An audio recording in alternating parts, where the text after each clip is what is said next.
All are back. ठीक है।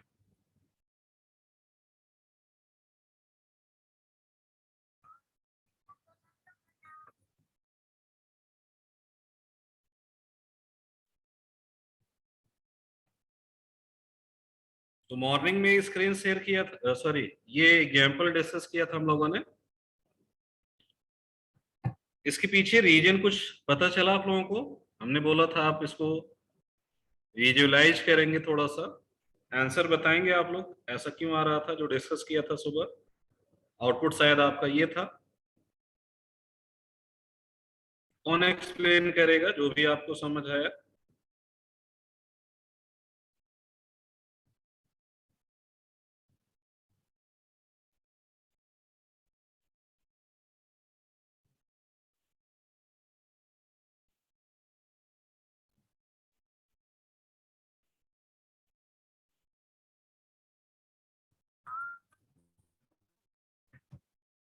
है कोई एक्सप्लेन करने के लिए या हम ही बताएं?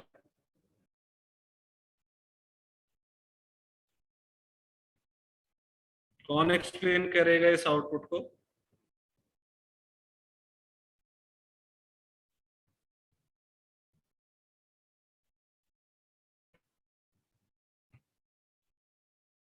एनीवन?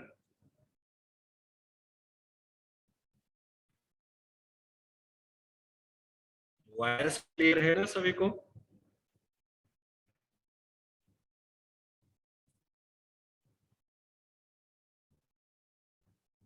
हेलो, वॉइस क्लियर है? ठीक है। तो यहाँ पर देखिए आपका जो आउटपुट है जावा के अकॉर्डिंग वो क्या आ रहा है। सबसे पहले आपका स्टैटिक ब्लॉक एग्जीक्यूट हुआ, बट कौन सा स्टैटिक ब्लॉक एग्जीक्यूट हुआ पहले? स्टैटिक, ये आउटपुट दिख रहा है ना सभी को? इसी का आउटपुट है। Yes sir. तो हाँ, तो आउटपुट में सबसे पहले स्टैटिक किसका आ रहा है? Static from my base. ठीक, इससे क्या इसका समझ आ रहा है? कोई कुछ कह रहे हैं क्या? सर स्टैटिक ओवरराइड फॉलो नहीं करता है क्या? क्या? स्टैटिक जो है वो ओवरराइडिंग नहीं फॉलो करता है। नहीं नहीं, स्टैटिक चीजें और कंस्ट्रक्टर वो क्लास स्पेसिफिक होती है, ठीक है। ओके। उसका इनहेरिटेंस में कोई रोल नहीं है। तो यहाँ पे सीक्वेंसली स्टैटिक 1 वाला चल रहा है हमारा। तो अब यहाँ पर आपको देखना है स्टैटिक सबसे पहले कौन सा रन हुआ। सबसे पहले ये रन हुआ, ठीक। बट अगर आप देखें तो आपने इस पूरे इम्प्लीमेंटेशन के अंदर माई बेस को तो कहीं यूज ही नहीं किया है। आपने केवल यूज किसको किया है? कॉलिंग कोड हमारा केवल क्या डेराइव का ऑब्जेक्ट बना रहे हैं। बट अब ये डेराइव क्लास अगर आप देखें तो एक नॉर्मल क्लास नहीं, ये कैसी क्लास है? सब क्लास, जो कि डिपेंडेंट है किस पर? पेरेंट क्लास पर, माई बेस पर। वो क्या है? डिपेंडेंट है। तो इसकी डिपेंडेंसी अब किस पर है? आपके इस derive class, sorry, my base class पर। तो जब भी आप इस क्लास को इंस्टेंशिएट करेंगे कहीं पर या यूज करेंगे, उससे पहले आपकी मेमोरी में लोड क्या होगा?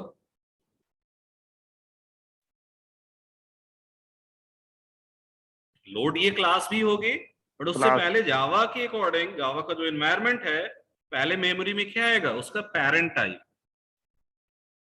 तो पेरेंट क्लास जैसी मेमोरी में लोड होगा, उसका स्टैटिक ब्लॉक कॉल हो जाएगा।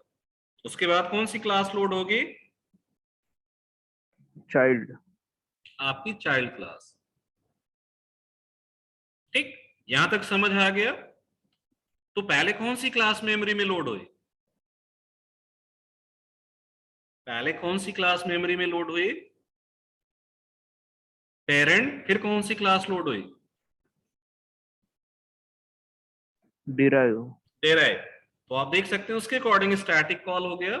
तो स्टैटिक बेस का कॉल हुआ, फिर स्टैटिक किसका कॉल हुआ? डेराइव का।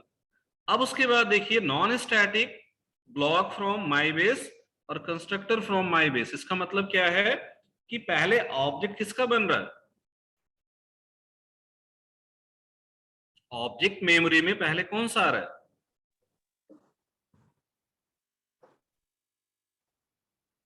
पेरेंट का। पेरेंट क्लास का। ठीक, क्यों पेरेंट का ऑब्जेक्ट पहले बन रहा है मेमोरी में, रीजन इसके पीछे क्या है,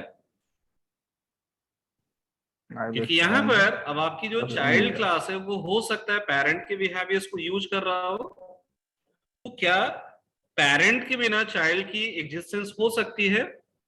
अगर आप इसको रियल वर्ल्ड में भी देखें तो चाइल्ड की एग्जिस्टेंस तभी है जब उसका पेरेंट हो, तो मेमोरी में लॉजिकली भी पहले क्या आना चाहिए,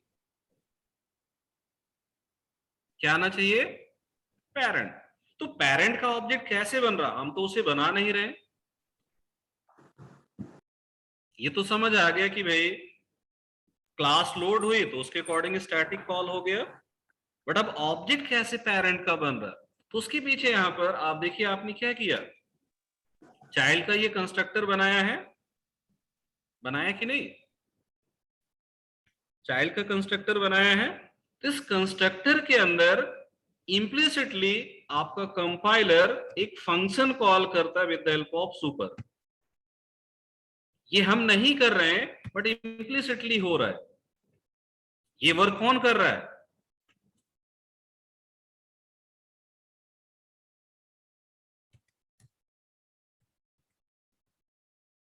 कंपाइलर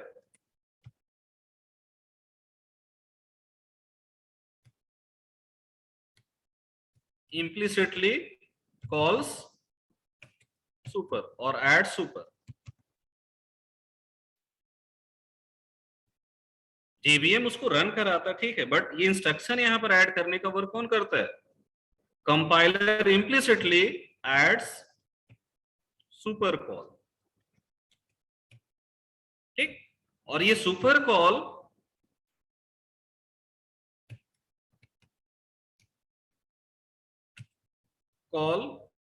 कॉल्स पेरेंट कंस्ट्रक्टर। ये दो बहुत इंपॉर्टेंट पॉइंट है आपके लिए। तो आपने यहां पर चाइल्ड क्लास के अंदर पेरेंट का कंस्ट्रक्टर कॉल नहीं किया, ना ही उसका ऑब्जेक्ट बनाया, ऐसा कुछ वर्क नहीं किया, तो आपकी उस क्लास का ऑब्जेक्ट कैसे बन रहा है, इसके लिए यहां पर इम्प्लिसिटली इन्होंने क्या दिया आपको, एक सुपर कीवर्ड दिया है। अगर आप इसे ऐड नहीं करते हैं तो बाय डिफॉल्ट ये काम कौन कर देता है, ये काम कौन करता है, आपका कंपाइलर। तो आपकी चाइल्ड क्लास कंस्ट्रक्टर में आपका जो कंपाइलर है वो क्या ऐड कर देता है, ये सुपर कॉल। और ये सुपर कॉल सिंपली क्या करता है, सुपर कॉल क्या करता है, ये आपके पेरेंट क्लास कंस्ट्रक्टर को कॉल कर देता है। तो पेरेंट का ऑब्जेक्ट बन जाएगा कि नहीं, बन जाएगा या नहीं। तो जब इसका एग्जीक्यूशन होगा, इस एग्जीक्यूशन से एक्चुअली यहां पर क्या हो रहा होगा, ये जो स्टेटमेंट यहां पर ऐड हो रहा है इससे वो पहले किसको कॉल कर लेगा, आपके इस कंस्ट्रक्टर को। समझ आया सभी को।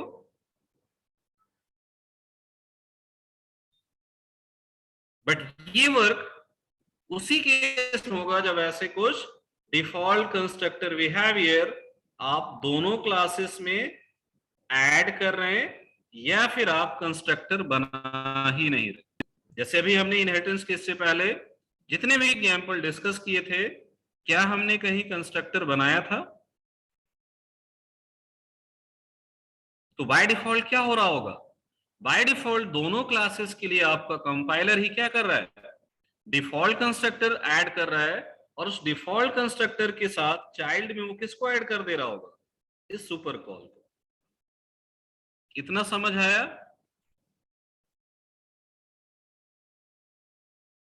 ये पॉइंट क्लियर है। तो इसी वजह से आपका यहां पर जो ऑब्जेक्ट क्रिएट हो रहा है वो पहले कौन सा क्रिएट हो रहा है, पेरेंट का, और उसके बाद फिर ऑब्जेक्ट किसका बन रहा है, आपके चाइल्ड का। क्लियर है इतना, या यहां पर कंफ्यूजन है किसी को। ये पॉइंट क्लियर है सभी को? तो अब अगर आपका यहां पर ये सुपर कॉल होगा, इसका मतलब आप पेरेंट का ऑब्जेक्ट बना रहे हैं। तो आपको पता है अगर पेरेंट का ऑब्जेक्ट बनेगा तो उससे पहले क्या कॉल हो जाएगा? उससे पहले क्या कॉल हो जाएगा? उसका नॉन स्टैटिक ब्लॉक। तो आपके सुपर कॉल से दो वर्क हो रहा है क्या?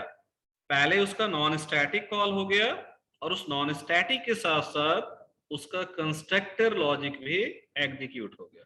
फिर कंट्रोल बैक कहां आएगा? यहां पर। तो आपका ये स्टेटमेंट एग्जीक्यूट हो जाएगा। तो आप देखिए आउटपुट का सीक्वेंस यही है कि नहीं है?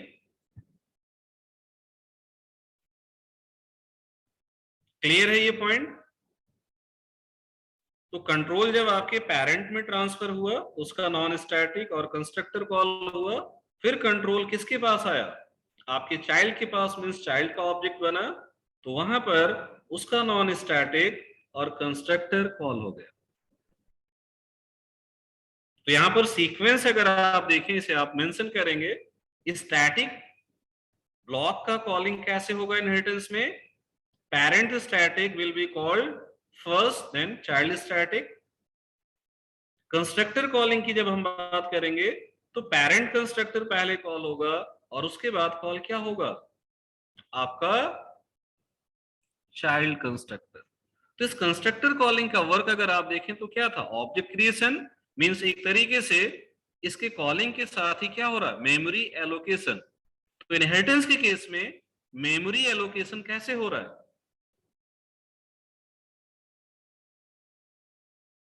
पेरेंट टू चाइल्ड या चाइल्ड टू पेरेंट?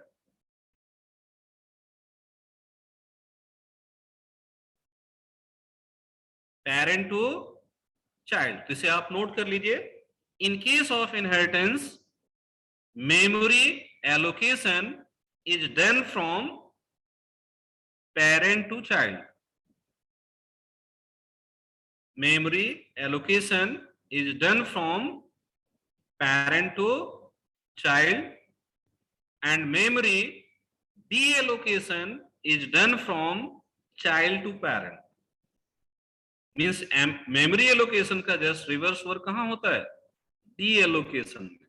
मीन्स आपके ऑब्जेक्ट्स मेमोरी से जब रिमूव होंगे तो पहले क्या रिमूव होगा? चाइल्ड का object and then parent object. तो दो पॉइंट यहां पर इंपॉर्टेंट आपको मार्क करना, क्या क्या? Memory allocation is done from parent to child and deallocation is done from child to parent. हाँ, B to C to P. Clear है ये पॉइंट सभी को?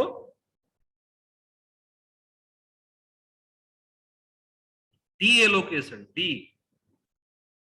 allocation means removal of object. Removal of object from memory is from child to parent. Mention कर लिया सभी ने?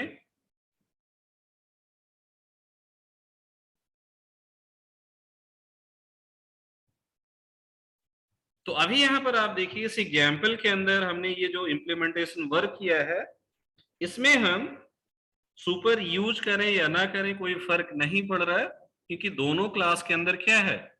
Default constructor. But अभी यहां पर हम इसके अब वेरिएशंस को देखेंगे और उस केस में हमें देखना है एक्सप्लिसिटली क्या वर्क करना पड़ेगा। तो ये एग्जाम्पल 1 समझ आ गया सभी को? एग्जाम्पल 1 सभी को समझ आ गया? सुपर का फर्स्ट यूज अभी क्या यहां पर हमने मेंशन किया? That calls parent class constructor explicitly. Super call आपका क्या है? यहां पर नोट तो किया हमने, मेंशन किया है ना? Super call calls parent constructor. ये पेरेंट के कंस्ट्रक्टर को क्या कर रहा है? इन्वोक करा रहा है। ठीक है?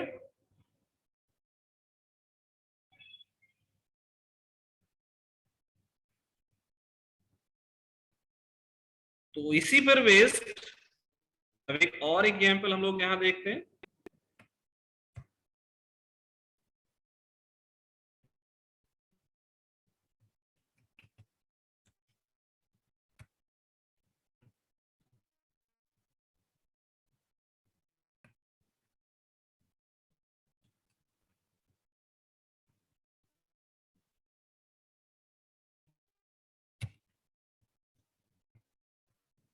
तो सपोज यहां पर एक क्लास हम लोग बनाते हैं पर्सन। अब इस क्लास के अंदर सपोज यहां पर आपका एक फील्ड है प्राइवेट स्ट्रिंग नेम, और दूसरा एक फील्ड है प्राइवेट स्ट्रिंग या इंटीजर एज। ठीक है, ये दो फील्ड्स आपके पास है। अब सपोज आपको इस क्लास के अंदर एक कंस्ट्रक्टर बनाना है जो कि क्या करे, नेम और एज की वैल्यू को सेट कर दे वो। तो क्या करेंगे हम लोग, पब्लिक पर्सन और मेंबर इसमें क्या पास करेंगे, string name comma integer age. और यहां पर आप वैल्यू सेट कर देंगे। तो this dot name equal to name and this dot age equal to age. And for testing एक मैसेज भी यहां पर राइट कर देते, system dot out dot println person constructor. इतना क्लियर है सभी को, इसमें कोई दिक्कत? अभी ये कोड थोड़ा सा रुक कर आप लोग मार्क करेंगे, ठीक है? ये क्लास फिलहाल नोट कर सकते हैं आप, बाकी जगह हम लोग कुछ चेंजेस करेंगे, उसके अकॉर्डिंग आपको वर्क करना।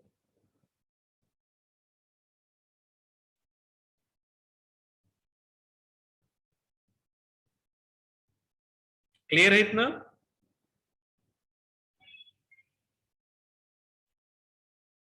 एक और चेंज यहां पर करेंगे, इन मेंबर्स को सपोज हम चाइल्ड क्लास से एक्सेस करेंगे, इसको अभी प्रोटेक्टेड यहां पर बना रहे हैं।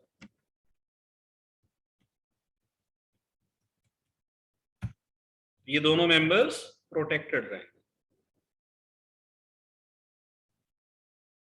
ये क्लास डेफिनेशन समझ आ रही है सभी को? अब इसके बाद सपोज इससे इनहेरिटेड एक क्लास हम लोग और बनाते हैं, क्लास एम्प्लॉय। और ये किसे इनहेरिट कर रहा है, एक्सटेंड्स पर्सन। तो इस क्लास के अंदर आपका एक डेटा फील्ड है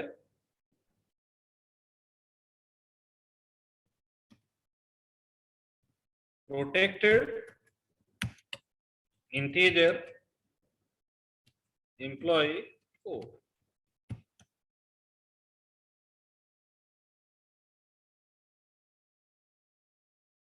ठीक, और यहां पर सपोज जब हम लोग एक कंस्ट्रक्टर बनाते हैं पब्लिक एम्प्लॉय, कुछ ऐसा।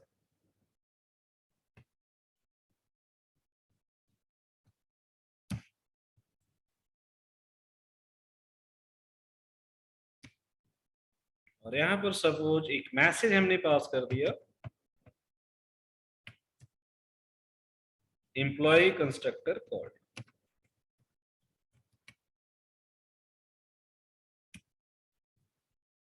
ठीक है, और यहां पर एक पैरामीटर भी पास कर देते हैं, एम्प्लॉय कोड।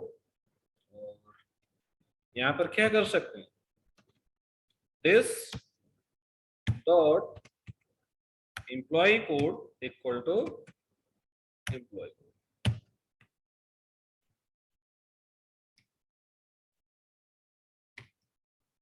ठीक है, इसके बाद यहां पर आपका मेन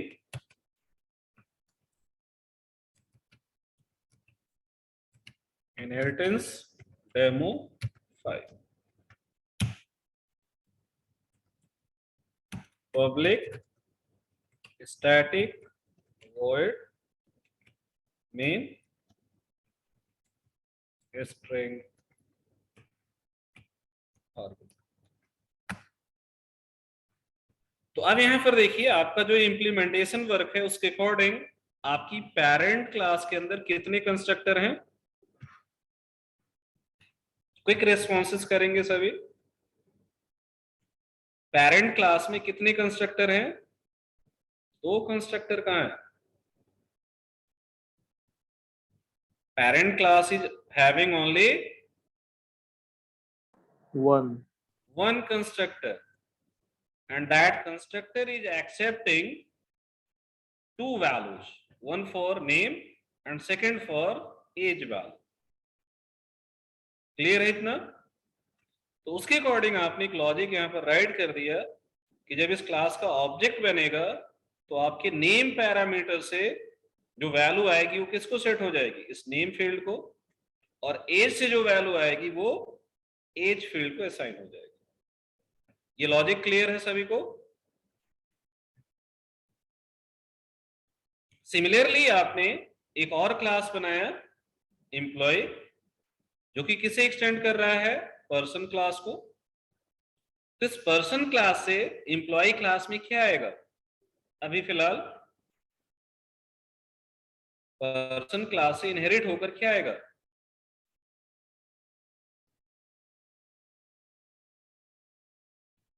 नेम आएगा और एज। क्यों? क्योंकि दोनों क्या है, प्रोटेक्टेड है। तो प्रोटेक्टेड फील्ड्स इनहेरिट होते हैं, आपने देखा।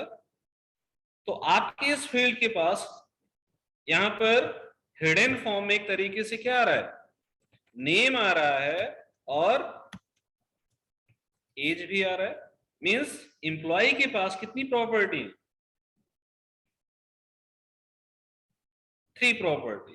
तो 2 प्रॉपर्टी उसे किससे मिल रही है, पर्सन टाइप से, और एक प्रॉपर्टी उसकी अपनी खुद की है, एम्प्लॉय को। इसमें कोई दिक्कत?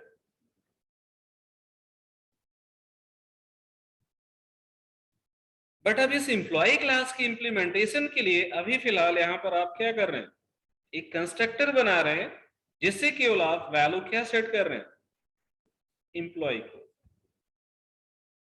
ठीक, और सपोज यहां पर हम एक डिस्प्ले मेथड भी बना लेते हैं, पब्लिक वॉइड डिस्प्ले एम्प्लॉय। ये डिस्प्ले बिहेवियर हो गया। तो यहां पर हम लोग अपना डेटा डिस्प्ले करा देते हैं, एम्प्लॉय डिटेल्स आर। तो यहां पर क्या क्या डिस्प्ले करा सकते हैं हम लोग, बताइए। एम्प्लॉय कोड, ये आपको EMP कोड से मिल जाएगा। सिमिलरली और क्या डिस्प्ले करा सकते हैं, और क्या डिस्प्ले करा सकते हैं, नेम, ये आपको किससे मिल जाएगा, नेम से। और एज, ये हमें किससे मिल जाएगा, एज से। तो इस क्लास के अंदर अगर आप देखें तो आपने इन जनरल क्या बनाया, एम्प्लॉय कोड बनाया है, बट आपको नेम और एज भी यहां पर मिल जाएगा किससे, आपकी उस पेरेंट क्लास से, क्योंकि वो प्रोटेक्टेड बिहेवियर के अकॉर्डिंग इनहेरिट होकर आ रहा है। तो ऐसी एक रिक्वायरमेंट अगर है उस केस में हम प्रोटेक्टेड फॉर्म यूज करके अपना वर्क कर सकते हैं। तो पर्सन से हमें नेम और एज इनहेरिटेंस के थ्रू यहां पर मिल जाएगा। अब यहां पर हमारा क्वेश्चन ये है कि अगर हम यहां पर एम्प्लॉय क्लास का ऑब्जेक्ट बनाते हैं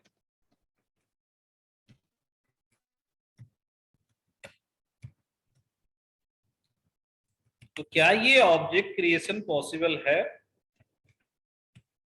ये आपको देखना है।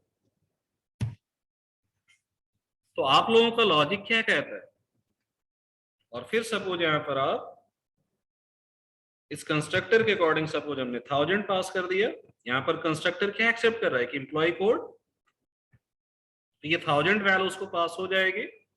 और फिर सपोज यहां पर आप emp डॉट डिस्प्ले एम्प्लॉय कर, तो क्या ये कोड कंपाइल होगा, ये आप लोगों को बता। एरर आता है,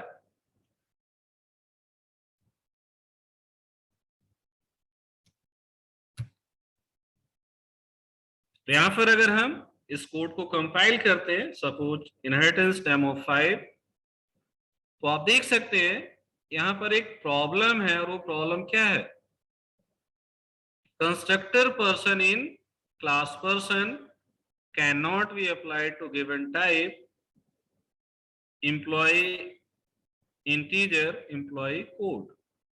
प्रॉब्लम क्या है, रिक्वायर्ड स्ट्रिंग एंड इंटीजर, और यहां पर क्या बता रहा है, no argument found, actual and formal argument differs in list. तो एरर है, एरर क्यों है, क्योंकि आपके इस कोड के अंदर एक्चुअली क्या वर्क किया होगा कंपाइलर ने, उसने यहां पर ऐसा एक वर्क किया है, ठीक, उसने कैसा वर्क किया है, ऐसा वर्क उसने सुपर कॉल किया यहां पर। तो सुपर ये जो कॉल है ये केवल किसे चेक करेगा, पेरेंट के अंदर। ये सुपर कॉल एम्प्लॉय से पेरेंट में क्या ढूंढेगा, कंस्ट्रक्टर। कंस्ट्रक्टर, बट कैसा कंस्ट्रक्टर, ये ढूंढेगा डिफॉल्ट, इसको ढूंढेगा डिफॉल्ट को, बट क्या आपकी इस क्लास डिफॉल्ट कंस्ट्रक्टर है। अब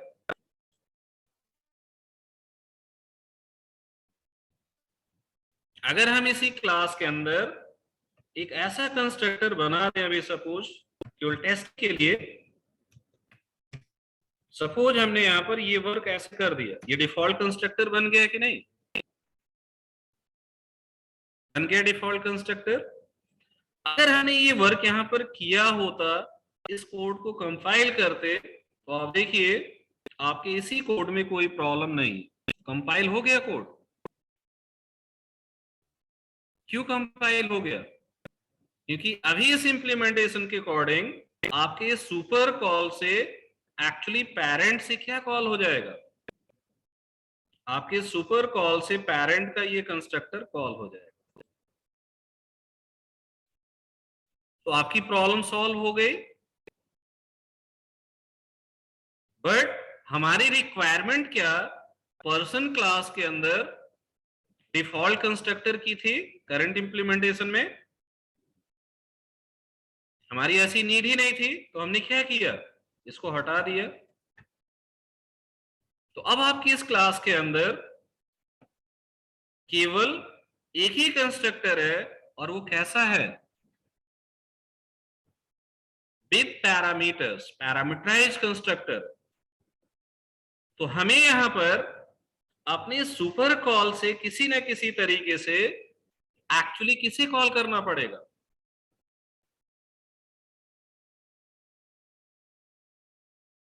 एक्चुअली हमें इस सुपर कॉल से कॉल किसको करना होगा, पेरेंट के सी कंस्ट्रक्टर को। तो अब ये कंस्ट्रक्टर कॉल कैसे होगा, तो आप देख सकते हैं इस कंस्ट्रक्टर को कॉल करने के लिए हमें सुपर से मिनिमम कितनी वैल्यू पास करनी होगी, दो वैल्यू, तो दो वैल्यू अब यहां से कैसे पास होगी? तो इसके लिए हमें यहाँ पर अपने इस चाइल्ड कंस्ट्रक्टर में एक मॉडिफिकेशन करना होगा, और वो मॉडिफिकेशन हम क्या करेंगे, यहां पर हम और पैरामीटर्स यूज करेंगे। ऐसा कर सकते हैं कि नहीं? इस कंस्ट्रक्टर में हम ऐसा कर सकते हैं, मीन्स इसमें 3 वैल्यू पास कर सकते हैं कि नहीं? कर सकते हैं। तो अब इन 3 वैल्यू से सेकेंड और थर्ड वैल्यू हम किसको पास कर देंगे?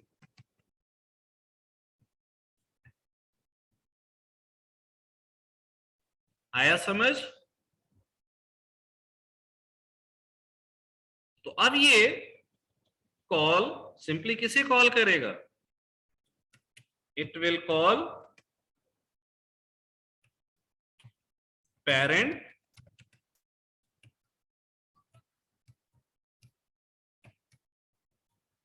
Parameterised constructor. तो आपकी ये जो 3 वैल्यूज आप इस चाइल्ड क्लास कंस्ट्रक्टर के अंदर पुट कर रहे हैं, इसमें से जो आपकी फर्स्ट वैल्यू है वो किसको पास हो जाएगी? एम्प्लॉय कोड को। ये जो दो वैल्यू है ये किसको पास हो रही हैं? आपके इस नेम और एज के लिए। और यहां से ये किसे कॉल करेगा? आपके इस कंस्ट्रक्टर को। तो आपके इस कंस्ट्रक्टर कॉलिंग से आपकी वैल्यू इसको मिल जाएगी नेम की, और एज वैल्यू किसे मिल जाएगी? एज को। तो नेम की वैल्यू यहां से किसको मिल जाएगी? आपके इस नेम फील्ड को। और एज की वैल्यू किसको मिल जाएगी? आपके इस एज फील्ड को। आया समझ? ये सर समझ अगर आया? हाँ हेलो हाँ जी।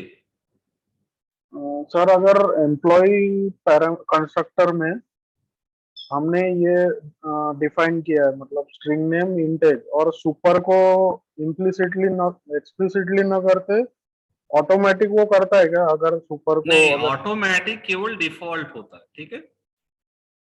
ऑटोमेटिक कवर केवल डिफॉल्ट कंस्ट्रक्टर के लिए होता है।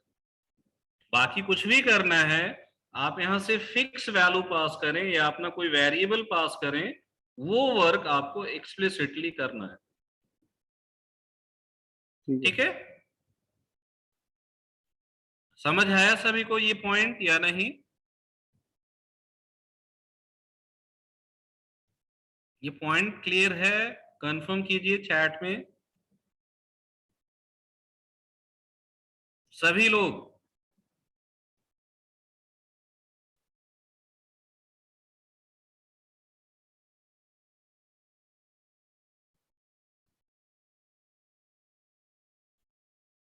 तो सुपर कीवर्ड का फर्स्ट यूज इनहेरिटेंस में आपको क्या मिला?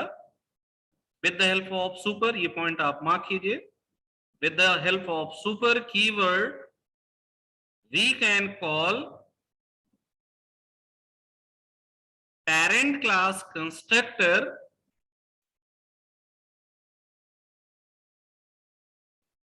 from the child constructor explicitly.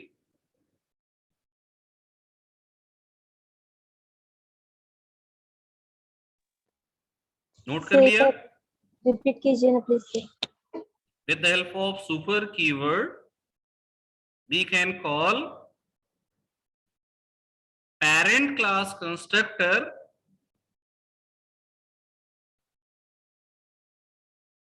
from the child constructor explicitly.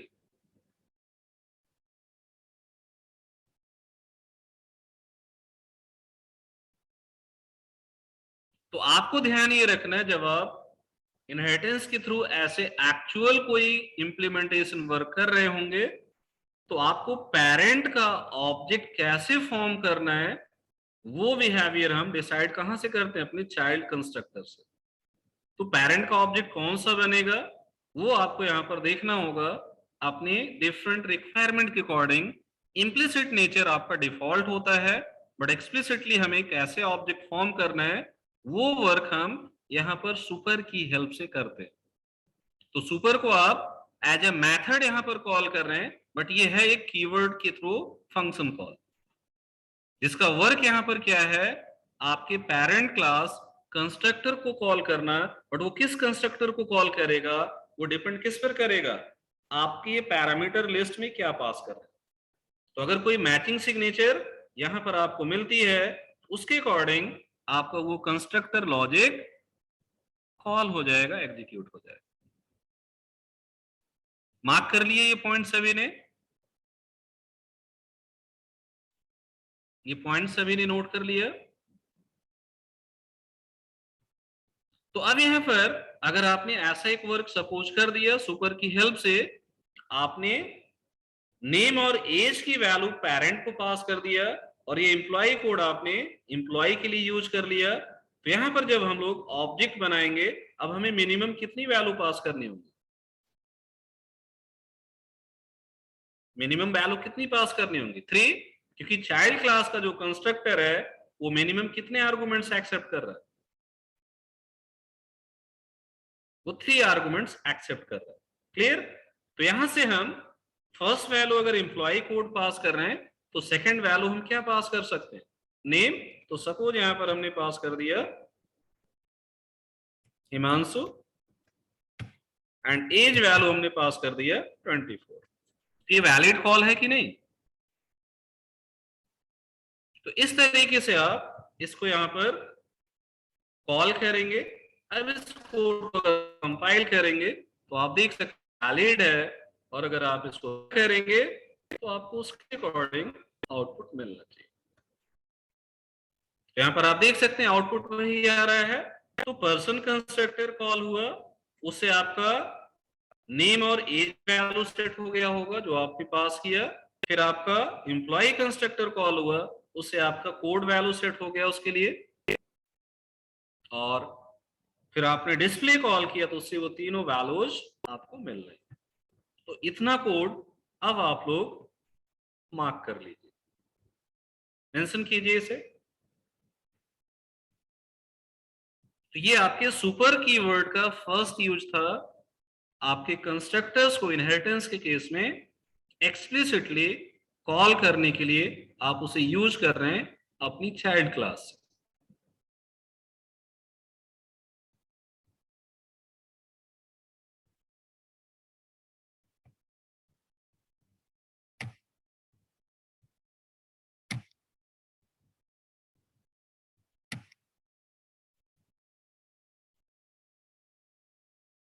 आपको जो असाइनमेंट मिला है उसमें एक लेवल और आप एक्सटेंशन करेंगे इसी तरीके से, एम्प्लॉय से आप क्या बना लेंगे,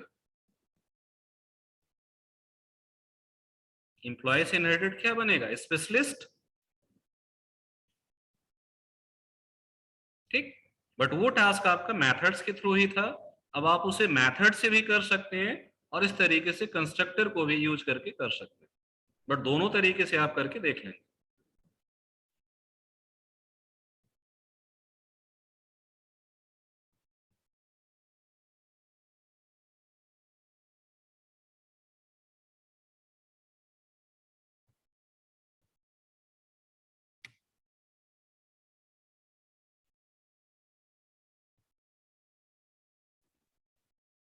सर हाँ बताइए।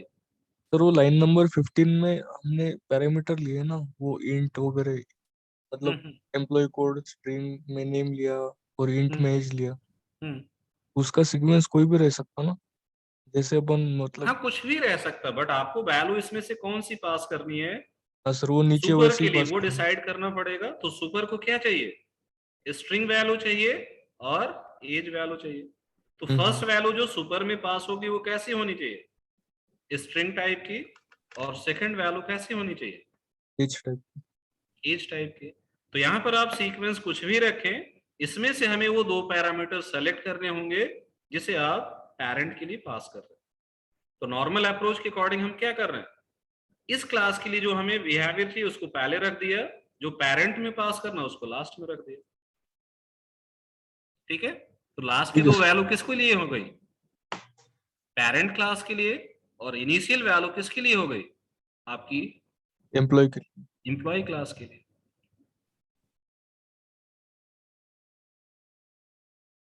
हो गया यहां तक सभी का? मार्क कर लिया?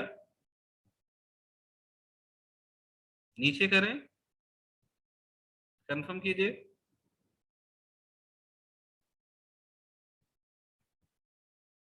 एटलीस्ट पर्सन क्लास तो हो गया होगा। पर्सन,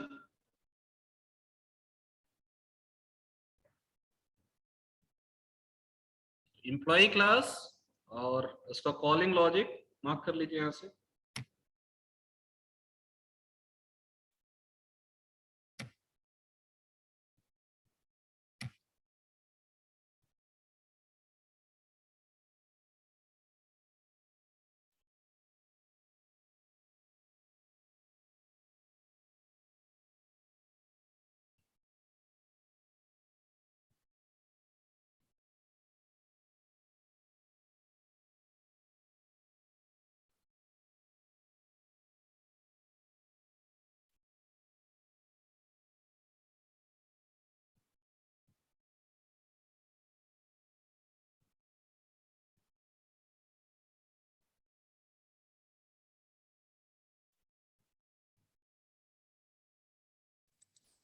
सर हाँ बताइए।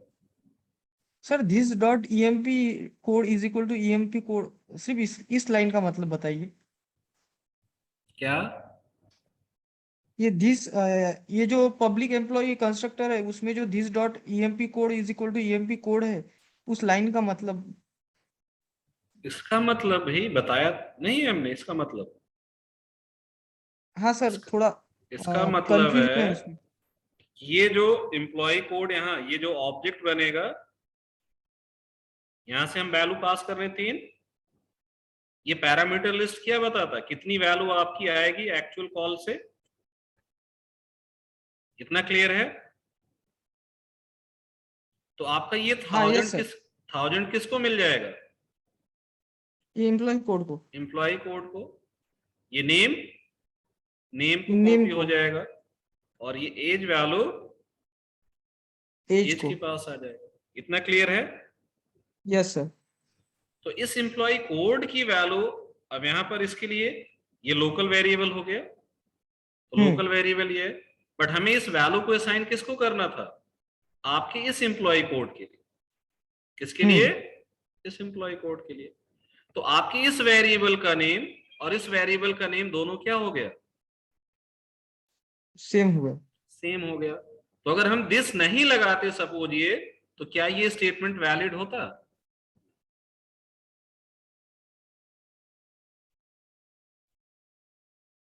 नहीं, वैलिड तो नहीं होता, लेकिन दिस क्यों लगाना पड़ा यही नहीं समझ में। दिस नहीं लगाते तो क्या दिक्कत होती, पहले ये बताइए। तो ये असाइनमेंट सर किसके वो लिए होता? ये असाइनमेंट किसके लिए होता?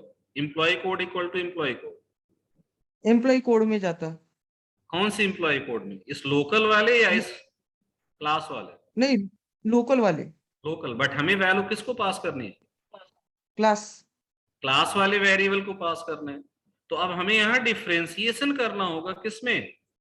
लोकल वेरिएबल और जो आपका इंस्टेंस वेरिएबल है। तो करंट इंस्टेंस को रिप्रेजेंट करने के लिए यहां पर क्या है? दिस किसको रिप्रेजेंट करता है? Current object local. को। करंट ऑब्जेक्ट को मींस ये जो ऑब्जेक्ट अच्छा। बना आपका, उस ऑब्जेक्ट हाँ को हाँ। रेफर कौन कर रहा है? Okay. This is referring to this object. उस ऑब्जेक्ट के अच्छा। लिए हमने क्या यूज कर लिया? उसका एम्प्लॉय कोड। और उस एम्प्लॉय हाँ, कोड पर आपने क्या असाइन कर दिया? ये वैल्यू। एम्प्लॉय कोड की वैल्यू। ये वर्क हो रहा है। Okay sir. ठीक है? हाँ सर। तो इस तरीके से वर्क हो रहा है।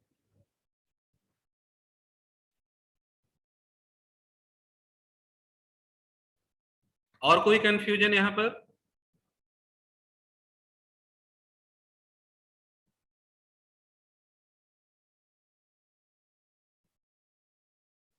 तो मार्क कर लिया ये कोड सभी ने? इस कोड को मार्क कर लिया सभी ने?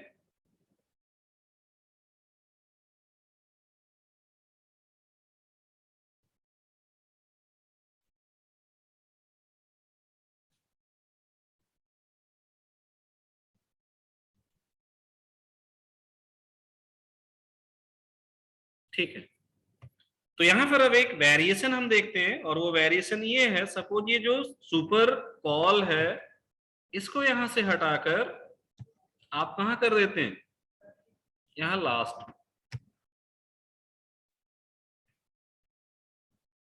ठीक है। तो आपके अकॉर्डिंग बताइए ये वैलिड होना चाहिए कि नहीं?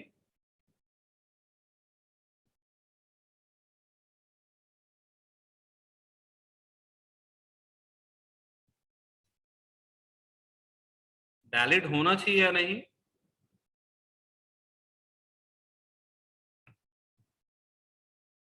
पता कैसे चलेगा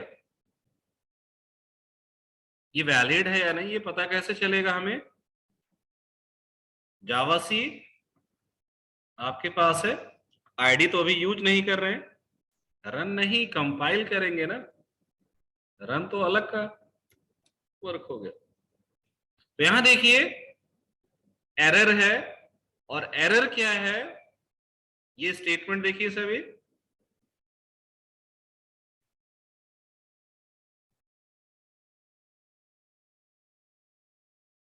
आईडी के लिए परेशान है आप लोग शिंदे जी, क्यों इस पर वर्क करना अच्छा नहीं लग रहा?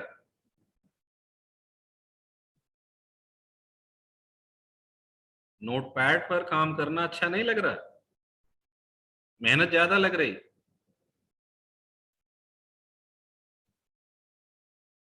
ठीक है ना, मेहनत लगनी चाहिए, अभी स्टार्ट कर रहे हैं आप लोग, बिगनर्स हैं, तो बिगनर्स को थोड़ा मेहनत करना पड़ता है ना चीजों को सीखने के लिए।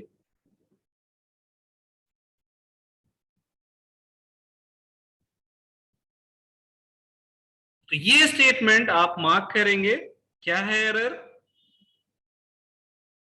इसको आप हाईलाइट कर लेंगे, call to super must be the first statement in the constructor body. इसका मतलब क्या है कि आप ये सुपर कॉल अपने कंस्ट्रक्टर के अंदर एक्सप्लिसिटली जब पुट कर रहे हैं तो वो आपके कंस्ट्रक्टर बॉडी के अंदर कहां हो सकता है,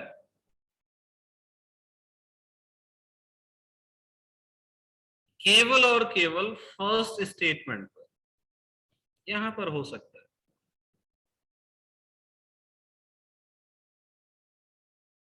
ठीक, तो ये वर्क यहां पर अगर आप करते हैं ये क्या है, इनवैलिड, ऐसा नहीं कर सकते आप।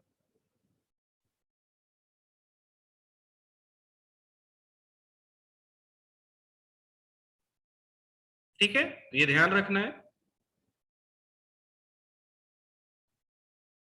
तो super call with in class constructor body, आपके उस ब्लॉक के अंदर क्या होना चाहिए, फर्स्ट स्टेटमेंट। फर्स्ट स्टेटमेंट नहीं, इसका मतलब क्या है कि आपके इस चाइल्ड क्लास कंस्ट्रक्टर के अकॉर्डिंग कुछ वर्क हो सकता है, बट ये कब होना चाहिए, जब पेरेंट का ऑब्जेक्ट बन जाए। और पेरेंट का ऑब्जेक्ट कब बनेगा, जब सुपर कॉल होगा। तो ये कॉल कहां होनी चाहिए लॉजिकली, मेरी फर्स्ट स्टेटमेंट होना चाहिए कि नहीं, क्योंकि अगर ये फर्स्ट स्टेटमेंट नहीं है इसका मतलब क्या है कि आप चाइल्ड क्लास कंस्ट्रक्टर से कुछ वर्क कर रहे हैं, हो सकता है उसकी डिपेंडेंसी किस पर हो, पेरेंट पर, तो क्या वो स्टेटमेंट लॉजिकली करेक्ट होगा? तो उसके लिए जावा ने आपको रिस्ट्रिक्शन क्या दे दिया कि जब आप ये सुपर कॉल करेंगे तो आपके इस कंस्ट्रक्टर ब्लॉक के अंदर वो क्या होना चाहिए, फर्स्ट स्टेटमेंट। अच्छा, क्या ऐसा कर सकते हैं, सपोज हम यहां पर इसके दो कॉल ऐसे करें बिगनिंग में, और यहां सपोज हम कुछ वैल्यू पास कर दें, एक फिक्स वैल्यू सपोज हमने पास कर दिया एबीसी, और यहां हम पास कर देते हैं 20। ये दोनों कॉल वैलिड है अगर देखें as per your parent requirement, तो क्या ये दोनों स्टेटमेंट वैलिड हैं?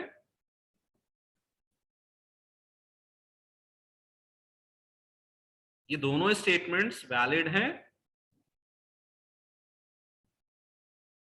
इसे भी टेस्ट करने के लिए क्या करना होगा, कंपाइलर की हेल्प लेनी पड़ेगी।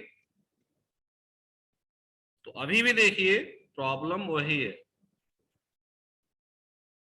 इसका मतलब क्या है कि ऐसी कॉल भी केवल हमारी कितनी हो सकती है, सिंगल।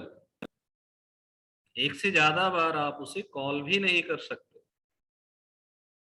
तो ये दो स्ट्रिक्ट रूल्स आपको मार्क करना है और याद रखना है।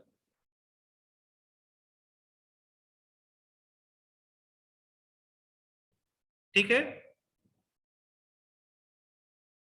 यहां तक चीजें क्लियर हैं?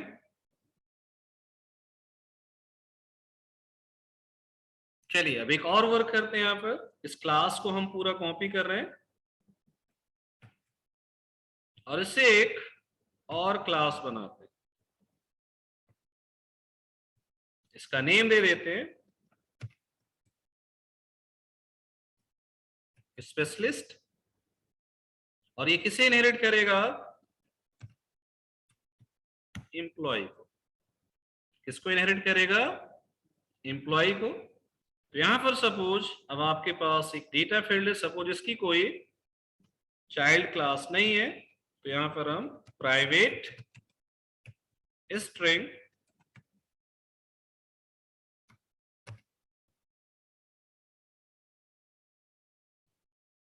और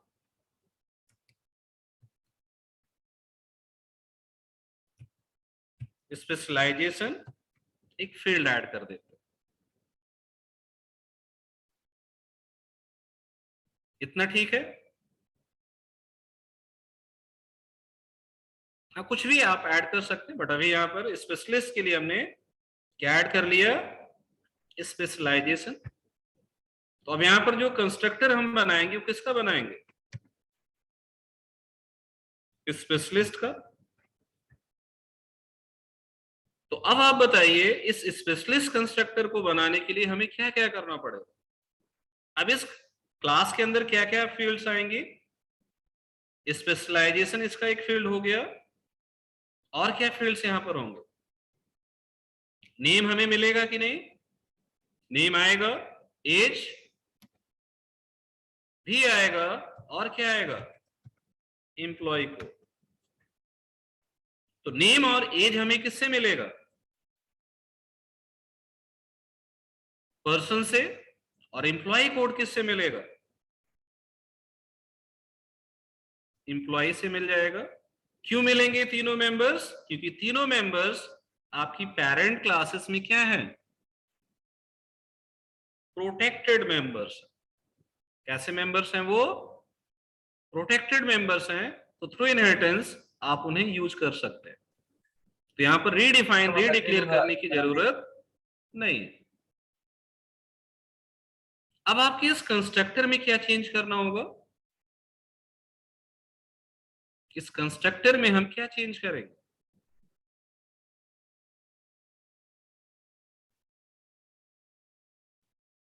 बताइए।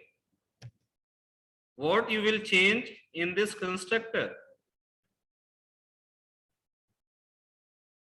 स्पेशलाइजेशन हमें यहां से पास करना होगा, तो एक और फील्ड यहां पर ऐड कर देंगे आप, स्पेशलाइजेशन।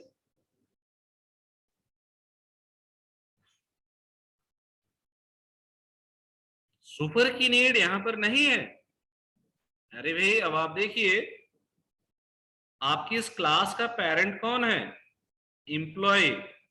तो आपको स्पेशलिस्ट से किस क्लास को इंस्टेंशिएट करना पड़ेगा,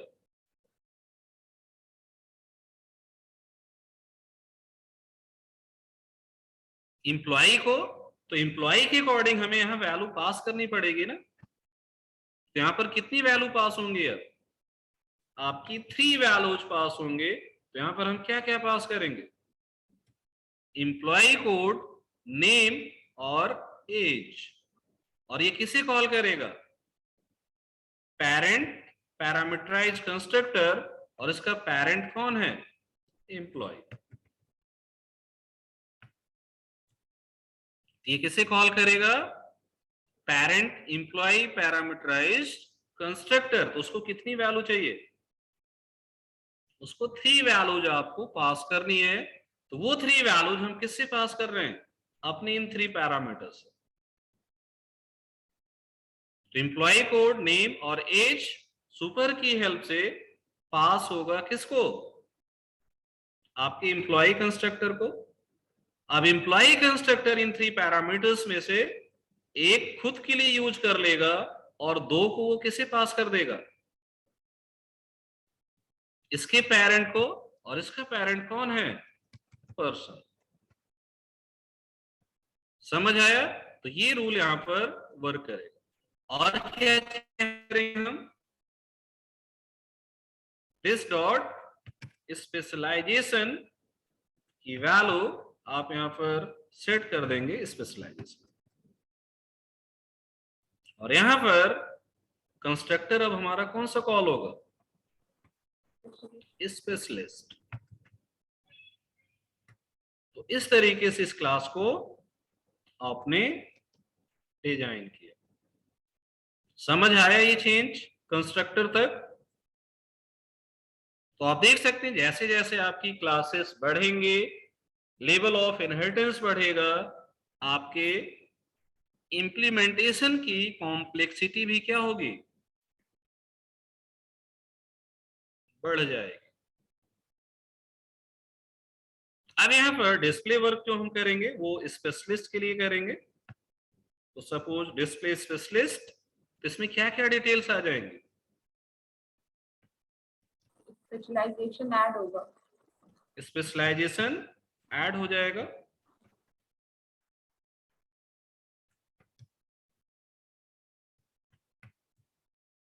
तो यहां पर स्पेशलाइजेशन को आप डिस्प्ले कर देंगे, और ये किसकी डिटेल है? स्पेशलिस्ट की। स्पेशलिस्ट की।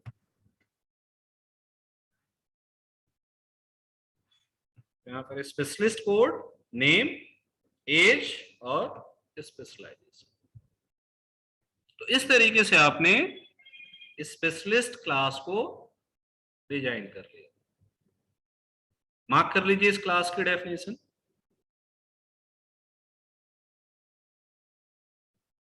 इनहेरिटेंस का यूज और इंप्लीमेंटेशन अप्रोच समझ आ रहा है आपको? ये आपका रियल टाइम एग्जांपल एक तरीके से।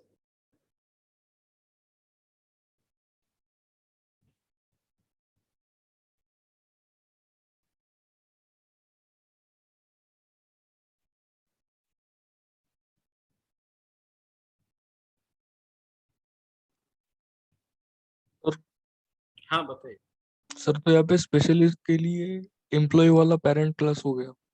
हाँ, स्पेशलिस्ट का पेरेंट, डायरेक्ट पेरेंट ये हुआ एम्प्लॉय, और इनडायरेक्ट पेरेंट पर्सन है। ये कुछ वैसे हो गया जैसे मान लो आपकी फैमिली में आपके पेरेंट और आपके ग्रैंड पेरेंट, तो कुछ फीचर्स आपको किससे मिल रहे हैं? अपने पेरेंट से, और कुछ फीचर्स आपके अंदर किससे आ रहे हैं? आपके ग्रैंड पेरेंट से। तो यहां पर अगर आप देखें ग्रैंड पेरेंट का फीचर स्पेशलिस्ट क्या यूज कर रहा है? नेम और एज। पेरेंट का फीचर क्या यूज कर रहा है? एम्प्लॉय कोड, क्योंकि स्पेशलिस्ट जो है वो एक एम्प्लॉय भी है, और एम्प्लॉय क्या है? वो पर्सन है। तो पर्सन से एम्प्लॉय, एम्प्लॉय से स्पेशलिस्ट। सर हाँ बताइए। सर अगर हम लोग एम्प्लॉय में सुपर कीवर्ड नहीं यूज करते हैं, केवल यहीं पे डिस्प्ले कर देते हैं एम्प्लॉय कोड और नेम और एज, तो भी इनवैलिड होगा क्या? कहाँ पर? सर एम्प्लॉय, क्लास एम्प्लॉय, क्या ना करे इसमें? यहाँ पे अगर सुपर कीवर्ड हम लोग रिमूव कर देते हैं। सुपर कीवर्ड यूज नहीं करोगे तो आपका ऑब्जेक्ट ही नहीं बन पाएगा ना पेरेंट का। बट सर हम लोग उसमें भी तो नेम और एज वैल्यू दे रहे हैं ना अरे सुपर। भाई तो अब इनहेरिटेंस है ना। इनहेरिटेंस क्या कहता है? अभी हमने कहा, एक पॉइंट नोट कराया, और वो पॉइंट क्या था? In case of inheritance memory allocation is done from parent to child. इसका मतलब क्या है कि मेमोरी में पहले कौन सा ऑब्जेक्ट आएगा? पेरेंट। पेरेंट का आएगा। अब आपके इस क्लास इंप्लीमेंटेशन के अकॉर्डिंग पर्सन का ऑब्जेक्ट कब बनेगा मेमोरी में? जब उसका ये पैरामीट्रिक कंस्ट्रक्टर कॉल होगा। एक ही पॉसिबिलिटी है ना। Yes sir. इसके अलावा कोई दूसरी पॉसिबिलिटी तो है नहीं इसका ऑब्जेक्ट बनाने का। तो यहां पर अगर आप ये सुपर यूज नहीं करेंगे, इम्प्लिसिटली यहां पर क्या कॉल होगा, सुपर कॉल होगा ना ऐसे, और वो क्या ढूंढेगा, वो क्या ढूंढेगा, वो ढूंढेगा डिफॉल्ट। तो क्या डिफॉल्ट यहां पर है? नो तो ऑब्जेक्ट कैसे बनेगा? पेरेंट में तो डिफॉल्ट है नहीं। अगर पेरेंट में डिफॉल्ट नहीं है तो आपके इस पर्सन क्लास का ऑब्जेक्ट ही नहीं बन सकता ना। आप इस सिचुएशन को समझो पहले। सिचुएशन हमने क्या जनरेट कर दी, विदाउट डिफॉल्ट आपका ये क्लास इंप्लीमेंटेड। क्लियर हुआ कंफ्यूजन? तो ये हो गया, जितने भी चाइल्ड क्लास बनाएंगे उनमें सब में हमें सुपर यूज करना पड़ेगा। बिल्कुल यूज का, क्योंकि अब आपके पास एक ही पॉसिबिलिटी है इस क्लास को इंस्टेंशिएट करने का, और वो क्या है, उसके पैरामीट्रिक कंस्ट्रक्टर को कॉल करना। तो ये इम्प्लिसिट पॉसिबल नहीं है। इम्प्लिसिट केवल क्या कॉल हो सकता है, default. Parameterised constructor implicitly call नहीं होंगे, वो एक्सप्लिसिटली ही होगा। तो एक्सप्लिसिट कॉल के लिए आपके लिए कंपलसरी है सुपर को ऐड कर, ठीक है। Yes, thank you. तो विदाउट सुपर आप अपना क्लास कंप्लीट नहीं कर पाएंगे। स्पेशलिस्ट पार्ट हो गया सभी का, स्पेशलिस्ट पार्ट हो गया।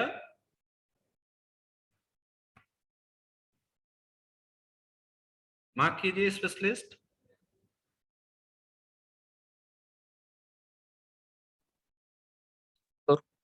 हाँ बताइए। सर अगर पेरेंट क्लास में अगर कोई कंस्ट्रक्टर है ही नहीं तो कोई प्रॉब्लम नहीं ना? पेरेंट क्लास में कोई कंस्ट्रक्टर नहीं है तो कोई प्रॉब्लम नहीं, फिर तो डिफॉल्ट वर्क ही करेगा। हाँ सर। तो डिफॉल्ट से बट कोई वर्क नहीं होगा ना, एक्चुअल वर्क तो हम अपने कंस्ट्रक्टर से ही करेंगे ना, ऑब्जेक्ट इनिशियलाइजेशन का। तो कंस्ट्रक्टर तो आपको बनाना ही बनाना पड़ेगा जब आप रियल टाइम वर्क करेंगे। कुछ डिफॉल्ट कंस्ट्रक्टर से कितना वर्क होगा आपके ऑब्जेक्ट के लिए, कुछ बेसिक वर्क हो सकता है ना उससे, बट एक्चुअल वर्क तो हम किससे करेंगे, पैरामीटराइज्ड कंस्ट्रक्टर से ही करेंगे ना। जैसे मान लीजिए यहाँ पर एम्प्लॉय क्लास है, अब उसके अंदर हमें सैलरी की 5 वेरिएशन चाहिए ऑब्जेक्ट के लिए। हम एक ऐसा एम्प्लॉय बनाना चाहते हैं जिसकी सैलरी हम 50,000 सेट करें, नेम सेट करें। हम एक ऐसा एम्प्लॉय ऑब्जेक्ट बनाना चाहते हैं जिसमें हम सैलरी ना पास करें, नेम सेट करें। तो अलग अलग वेरिएशंस आपको चाहिए कि नहीं? तो आपको उसके अकॉर्डिंग उनको कॉल करना होगा, वो स्टेटमेंट राइट करना होगा।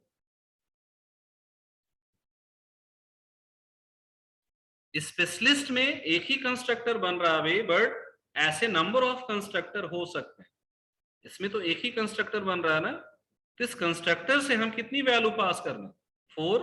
इसमें से फर्स्ट वैल्यू किसके लिए पास हो जाएगी, आपके इस लोकल वेरिएबल, सॉरी इस क्लास वेरिएबल के लिए। और ये रिमेनिंग 3 वैल्यू किसको सप्लाई हो जाएंगे, आपके एम्प्लॉय पेरेंट को। किसकी हेल्प से, सुपर की हेल्प से।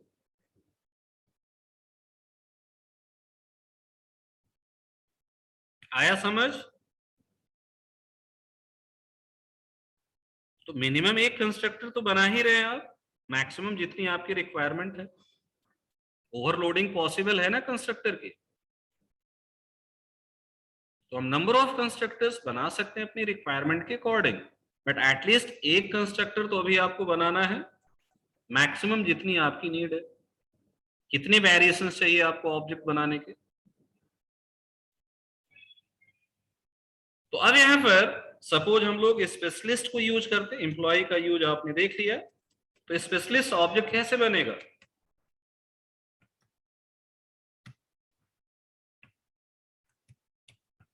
बताइए क्या क्या पास करना होगा स्पेशलिस्ट में। अब हमें कितनी वैल्यू पास करनी होंगी, 4। तो पहले क्या पास करेंगे, स्पेशलाइजेशन। तो स्पेशलाइजेशन सपोज हमने क्या पास कर दिया, एम्प्लॉय की स्पेशलाइजेशन बताइए कुछ, कोडर। चलिए कोडर, कोडर का मतलब programmer and then employ code. Suppose यहां पर हमने पास कर दिया 1001, फिर नेम, तो यहां पर सपोज हमने हर्षित पास कर दिया। उसके बाद एज यहां से हमने 23 पास कर दिया। इस तरीके से आप ऑब्जेक्ट बनाएंगे और अब इस ऑब्जेक्ट की हेल्प से हम क्या कॉल करेंगे, sp डॉट डिस्प्ले स्पेशलिस्ट। और इससे हम क्या कॉल कर सकते हैं, sp डॉट डिस्प्ले एम्प्लॉय, ये भी कॉल कर सकते हैं कि नहीं, कॉल कर सकते हैं। एसपी के पास फ्लेक्सिबिलिटी क्या है, वो डिस्प्ले एम्प्लॉय को भी कॉल कर सकता है और वो किसे कॉल कर सकता है, स्पेशलिस्ट को। ठीक है, तो डिस्प्ले एम्प्लॉय से उसे मिल जाएगा और स्पेशलिस्ट उसका डिस्प्ले स्पेशलिस्ट क्लास का खुद का बिहेवियर। तो अब इस कोड को चेक करते हैं हम लोग।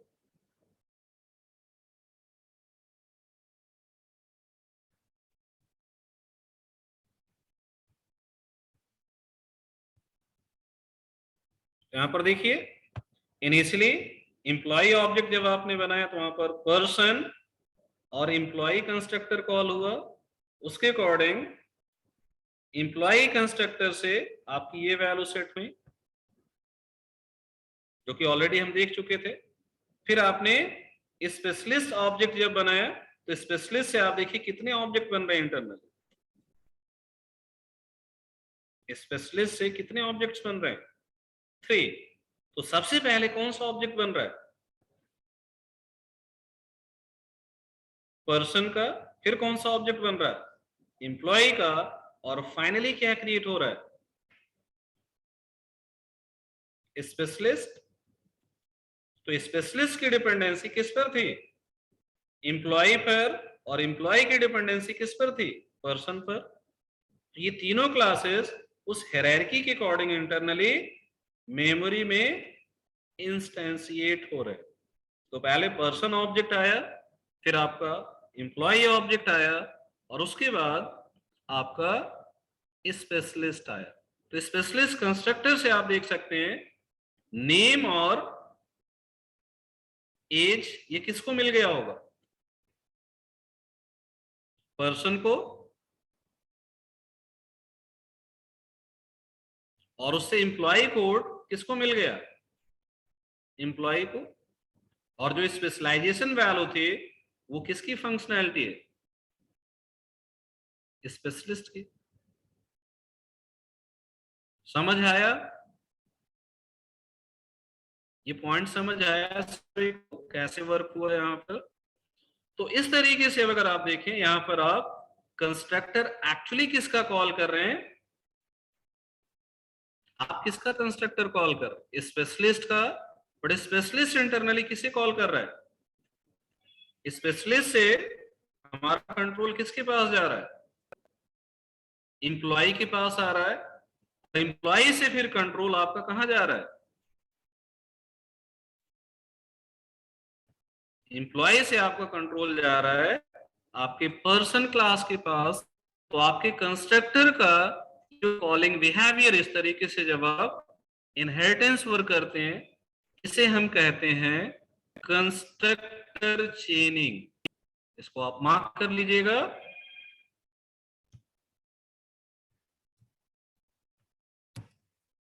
यहां पर दो कंसेप्ट इस एग्जांपल में आपके यूज हुए। एक आपका क्या है, कॉलिंग कंस्ट्रक्टर विद सुपर, और इसके साथ साथ इसी को हम क्या कह रहे हैं, कंस्ट्रक्टर चेन। एक चेन बन रहा कि नहीं कंस्ट्रक्टर कॉलिंग का, पहले कौन कॉल होगा, बाद में कौन सा कॉल होगा, और ये टोटली कौन डिसाइड कर रहा है, ये टोटली कौन डिसाइड कर रहा है, ये डिसाइड कर रहा प्रोग्रामर।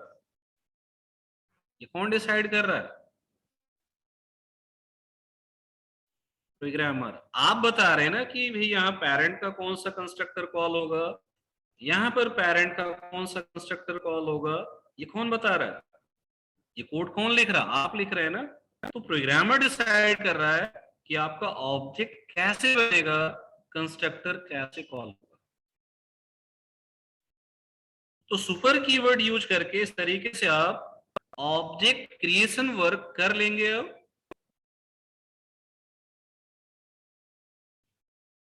अब ऑब्जेक्ट क्रिएशन वर्क हो जाएगा। आज विशाल नहीं है क्या सेशन में? विशाल, अच्छा वो लीव पर शायद है।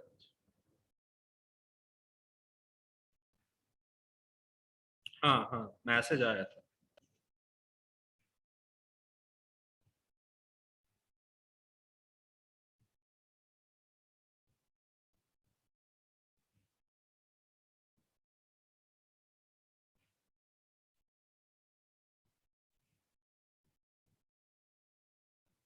ये कॉलिंग स्टेटमेंट मार्क कर लिया है दोनों। आप यहाँ इसको भी कॉल करके टेस्ट कर सकते हैं।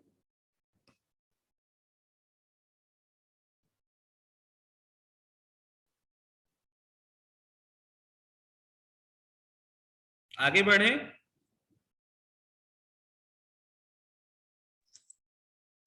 सर हाँ बताइए। सर इस कोड का एक बार आप फ्लो ऑफ एग्जीक्यूशन बता सकते हो क्या पूरा? वही तो बताया अभी भी, 2 बार रिपीट किया हमने। और क्या बता रहे थे इतनी देर से? नहीं सर, सिर्फ 2 मिनट में सिर्फ फर्स्ट लाइन से सिर्फ थोड़ा सा। देखिए, इसमें हम लोग इनहेरिटेंस को यूज कर रहे हैं, और इस एग्जाम्पल को अब आप एक और बिहेवियर के अकॉर्डिंग यहाँ देख सकते हैं।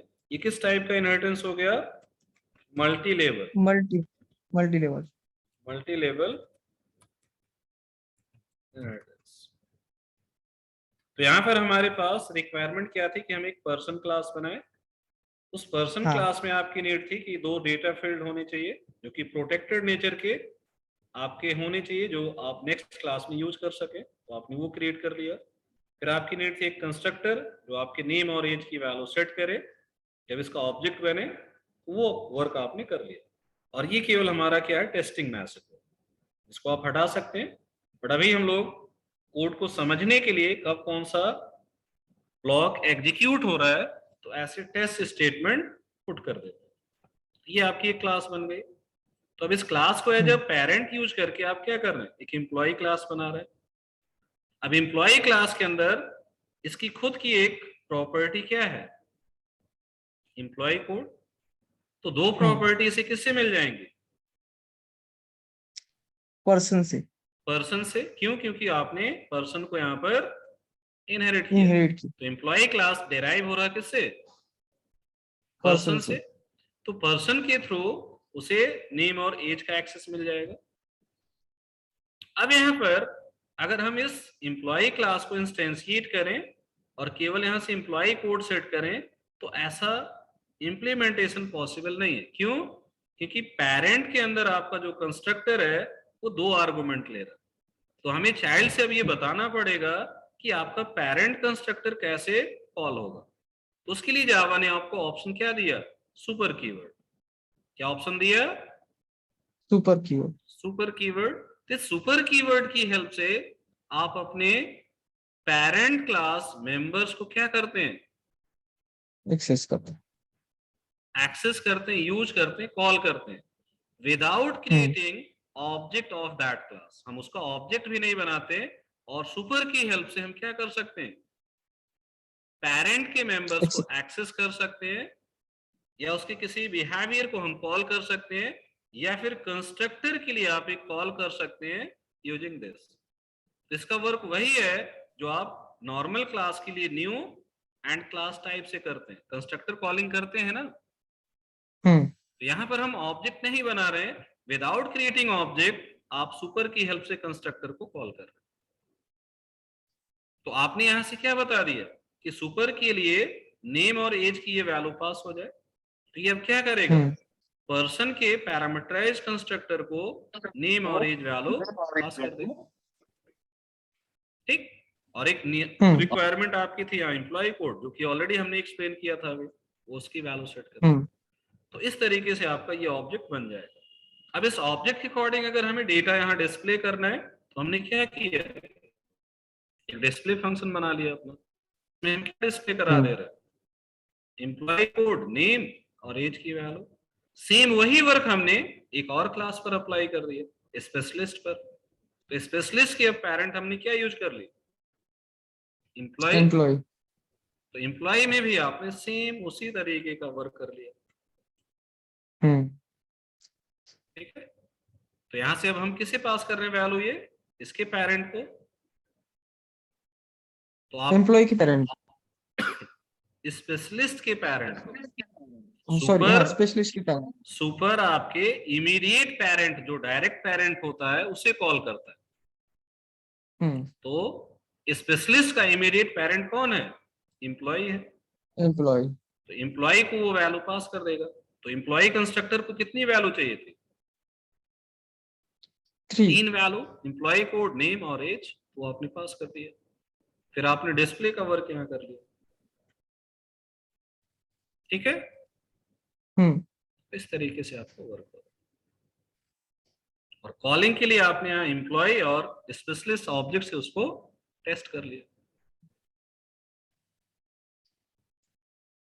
Okay sir. और कोई कंफ्यूजन किसी का, आगे बढ़े, फिर आगे बढ़े। Yes sir. चलिए, तो यहां पर एक दो सैंपल कोड है, उसका आउटपुट आपको बताना है। देखिए, ये ऑलरेडी हम डिस्कस कर चुके हैं, पॉइंट्स देख लीजिए एक बार आप।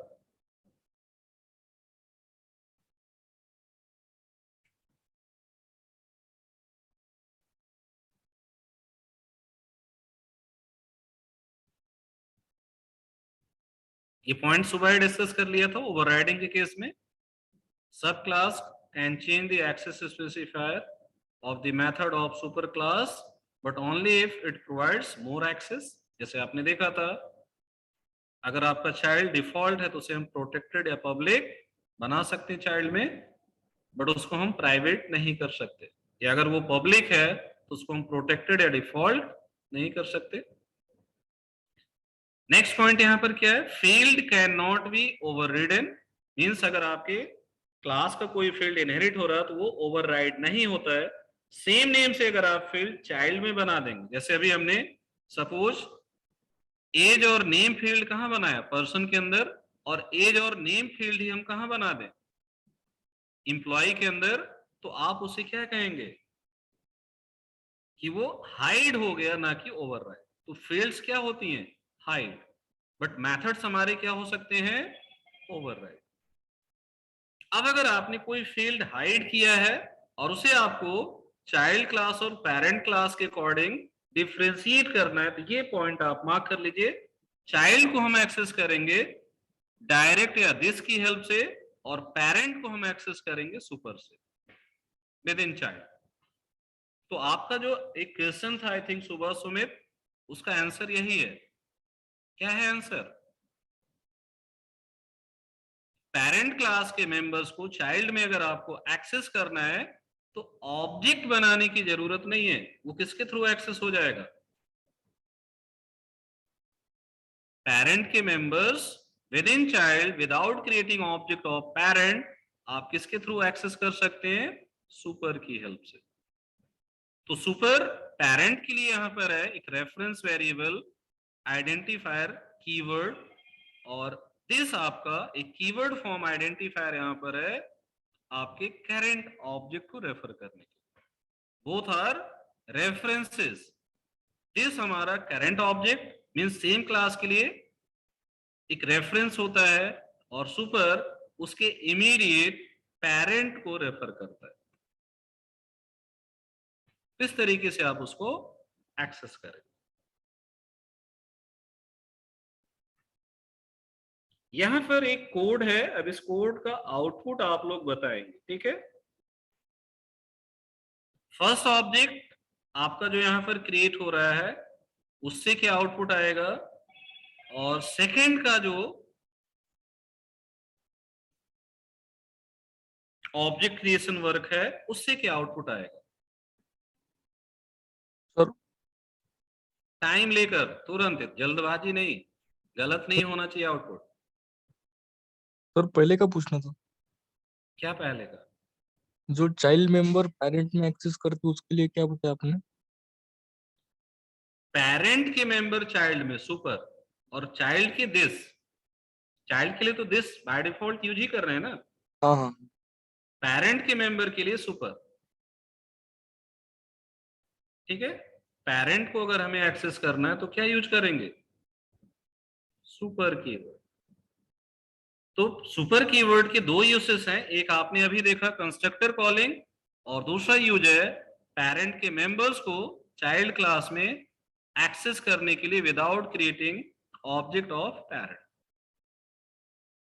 ठीक है। तो इससे आप डायरेक्ट उसको एक्सेस कर सकते हैं सुपर कीवर्ड से।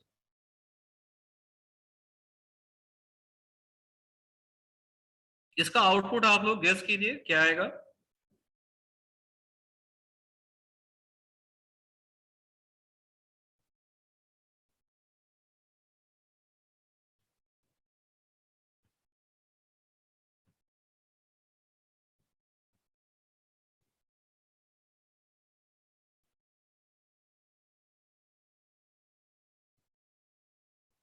थर्टी सेकेंड से ज्यादा टाइम नहीं लगना चाहिए।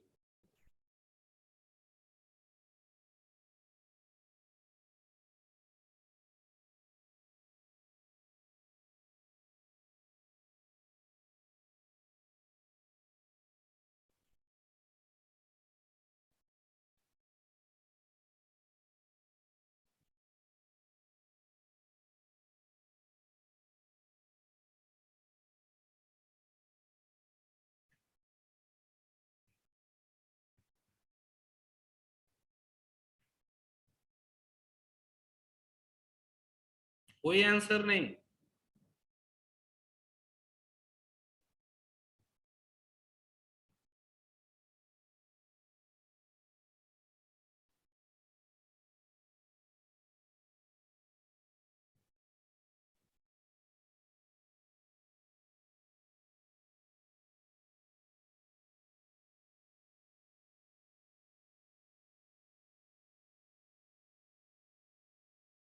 सोनल का आउटपुट है डिफॉल्ट कंस्ट्रक्टर ऑफ क्लास ए।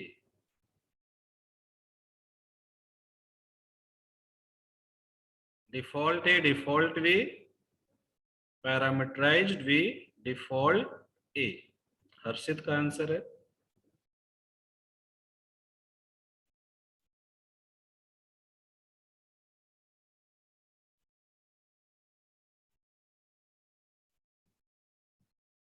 ये रिस्पॉन्स कीजिए, गलत ही होगा ना।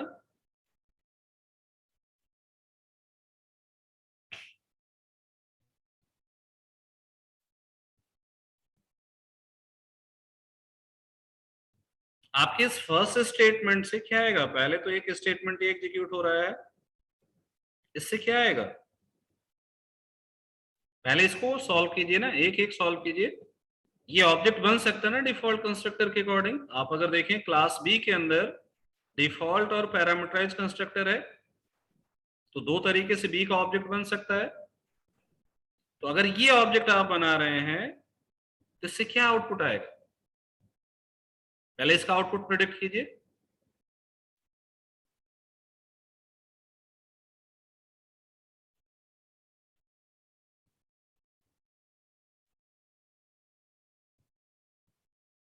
यहां से कंट्रोल कहां जाएगा, यहां से कंट्रोल जाएगा आपके इस क्लास के पास, बी के कंस्ट्रक्टर के लिए। बट बी का कंस्ट्रक्टर आपको पता है इंटरनली किसको कॉल करेगा, सुपर। सुपर यहां पर है ना, ये सुपर किसको कॉल करेगा, ये सुपर कॉल करेगा आपके इस कंस्ट्रक्टर। तो पहले आउटपुट क्या आएगा, ये आ जाएगा डिफॉल्ट कंस्ट्रक्टर ऑफ ए, फिर यहां से कंट्रोल बैक कहां आएगा, यहां पर, और इसके बाद फिर एग्जीक्यूट क्या होगा आपका ये स्टेटमेंट, तो फिर आउटपुट क्या आएगा ये। तो आपके डिफॉल्ट कंस्ट्रक्टर के अकॉर्डिंग जो ऑब्जेक्ट बनेगा उससे आउटपुट क्या आएगा, default of A and then default of B. कितना क्लियर है?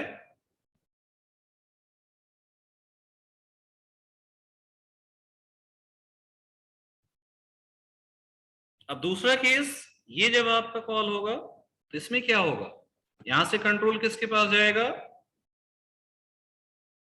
Parameterised of B.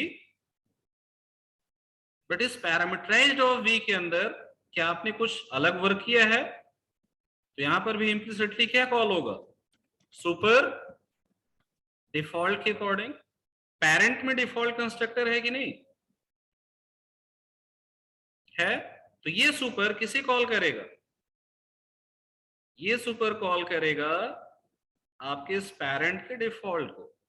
तो डिफॉल्ट ऑफ ए मिल जाएगा, फिर कंट्रोल बैक यहां से कहां आएगा, यहां पर, और आपको इससे क्या मिल जाएगा, पैरामीटराइज्ड ऑफ क्लास बी। तो आउटपुट इसका क्या होगा, default of A default of B and then default of A parameterised of B. Mention कर लीजिएगा इसे। समझ आ गया इसका एग्जीक्यूशन, जो लोग नहीं प्रिडिक्ट कर पा रहे थे।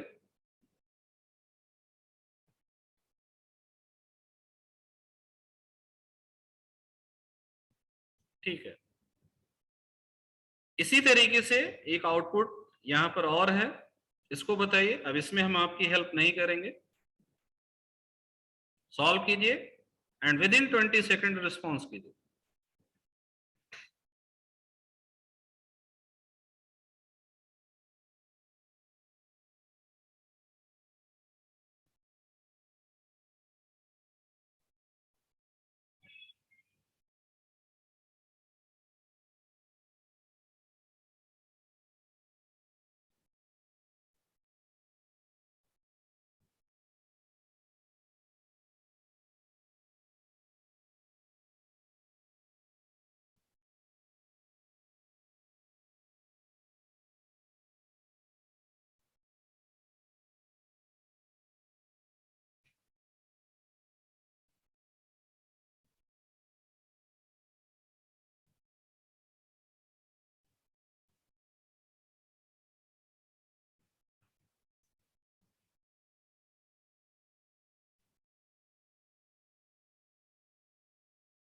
स्वप्निल गलत है आपका आंसर।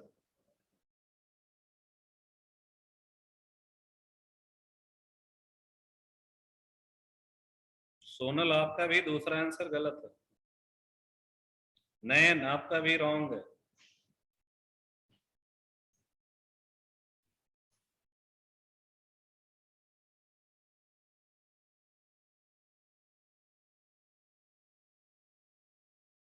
वैभव रॉन्ग।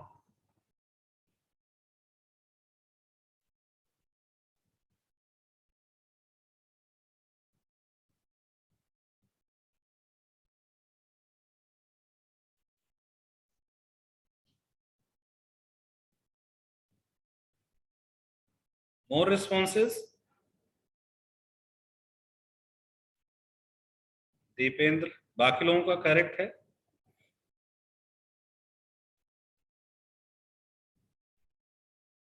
दीप्ति इनकरेक्ट। नहीं, ठीक है ठीक है, अब ठीक है।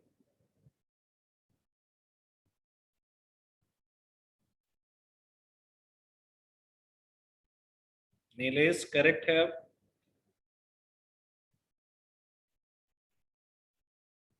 Swapnil again incorrect.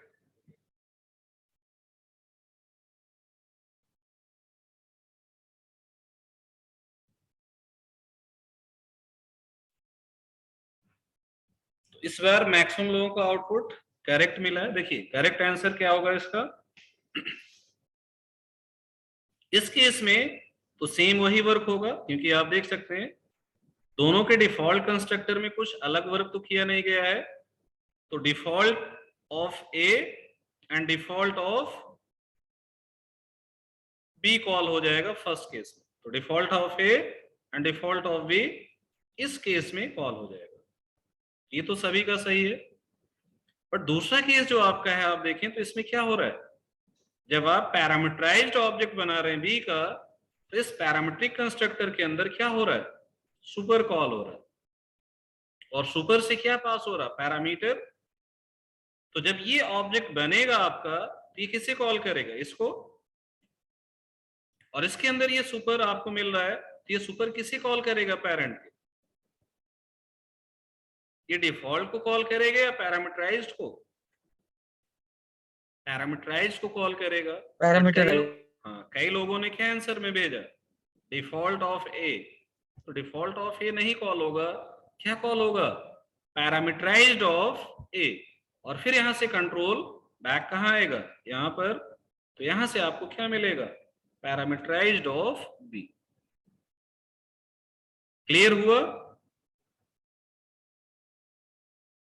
तो आपको कंफ्यूज करने के लिए भाई ऐसे बहुत क्वेश्चन बन सकते हैं।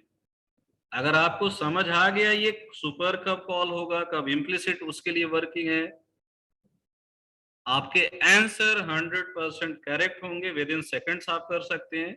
बट अगर आपको ये कंफ्यूजन है तो फिर गेस करेंगे, और प्रोग्रामिंग में आपको पता है गेस कितने % सही होगा।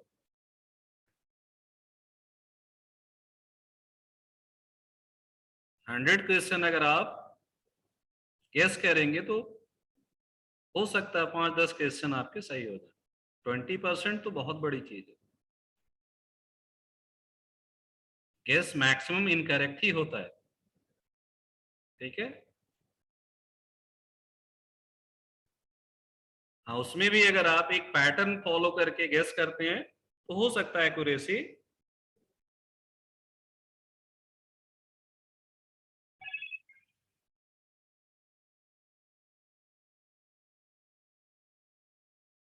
ठीक है। हाँ, जय माता दी नहीं चलेगा, जय माता दी तो वही।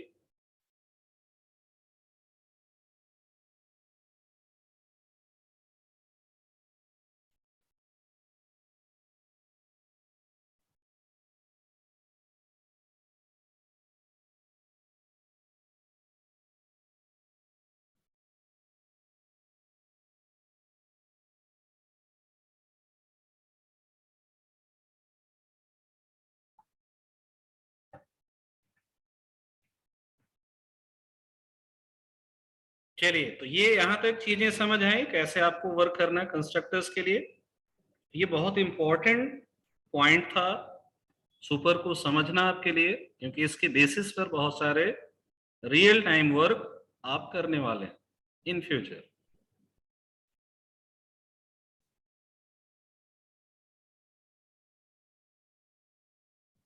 क्या कह रहे हैं दीपेंद्र, नहीं समझे। सर समझ गया, मतलब सर काफी हद तक समझ में आ रही हैं चीजें, क्योंकि सर जावा पहली बार एक्चुअली पढ़ रहे हैं ना। हाँ। उससे पहले कभी इतनी ज्यादा हार्ड प्रोग्रामिंग की नहीं है। नहीं तो देखिए, हमारी कोशिश भी आपके लिए वही है कि आपको दिक्कत ना आए, ठीक है। Yes sir, yes sir. अभी हमने पेस बिल्कुल नॉर्मल रखा है, ठीक है। Yes sir. और आप लोगों के अकॉर्डिंग ही चल रहे हैं कि चीजें आप समझ सके।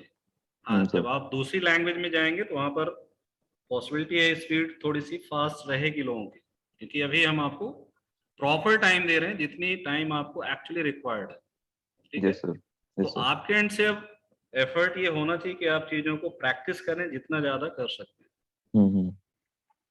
और ऐसा कुछ नहीं कि आपको नहीं आएंगे समझ, चीजें आएंगी समझ, ठीक है। Yes sir, yes sir. हाँ, लॉजिक बिल्डिंग में थोड़ा टाइम लगेगा, बट कंसेप्चुअली चीजें आप समझ लेंगे। लॉजिक बिल्डिंग तो टाइम टेकिंग है, नो डाउट। उसमें जैसे जैसे आप प्रोग्राम्स बनाएंगे उससे एक आइडिया मिलेगा कैसे हमें प्रॉब्लम्स बनानी है, फिर उससे आपको क्लियरिटी आएगी। Yes sir, yes sir. तो अब यहाँ पर इनहेरिटेंस का जो बिहेवियर आपने यूज किया, इनहेरिटेंस के साथ एक वर्क यहाँ पर हमें कुछ केसेस में करना होता है, और वो वर्क है, जैसे अभी आपने कोई भी क्लास बनाया तो आप देख सकते हैं उस क्लास को हम इनहेरिट कर सकते हैं कि नहीं। Any class that we are creating we can inherit that, कर सकते हैं।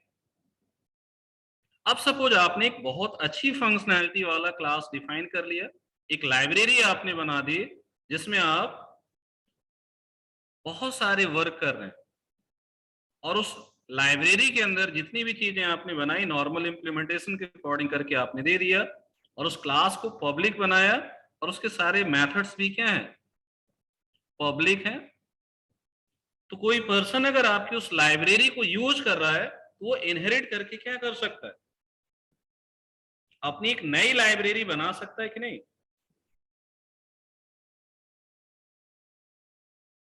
वो अपनी एक नई लाइब्रेरी बना सकता है कि नहीं, उसको कुछ मेहनत करने की जरूरत है। सपोज आपने एक साइंटिफिक कैलकुलेशन की लाइब्रेरी बनाई बहुत अच्छी सी अपने नाम से, और उस लाइब्रेरी को आपने ओवर इंटरनेट सर्कुलेट कर दिया कि लोग उसे यूज करें। इनिशियली आपने उसका ट्रायल वर्जन दिया, फिर उसको लाइसेंस किया, तो एक पर्सन को क्या पता चला कि आपकी क्लास तो नॉर्मल क्लास है, सब कुछ पब्लिक है, तो क्या कर सकता है, उसको इनहेरिट करके अपनी एक नई क्लास बना सकता है कि नहीं। अभी आपने इनहेरिटेंस का पहला यूज क्या देखा था कि अगर पेरेंट से कोई चीज चाइल्ड के लिए एक्सेसिबल है तो कोई मॉडिफिकेशन किए बिना उसे हम यूज कर सकते हैं उस क्लास के लिए, कर सकते हैं कि नहीं। तो आपकी उस लाइब्रेरी को जो आपने इतनी मेहनत करके डेवलप की होगी, एक दूसरा पर्सन क्या कर रहा है, इनहेरिट करके अपनी लाइब्रेरी बना ले रहा है, तो आपकी मेहनत तो गई सब। हो सकता वो आपसे ज्यादा उसको मार्केटिंग करके आपसे आगे निकल जाए, उसका कॉपीराइट ले ले, ऐसा कुछ कर ले, कर सकता कि नहीं।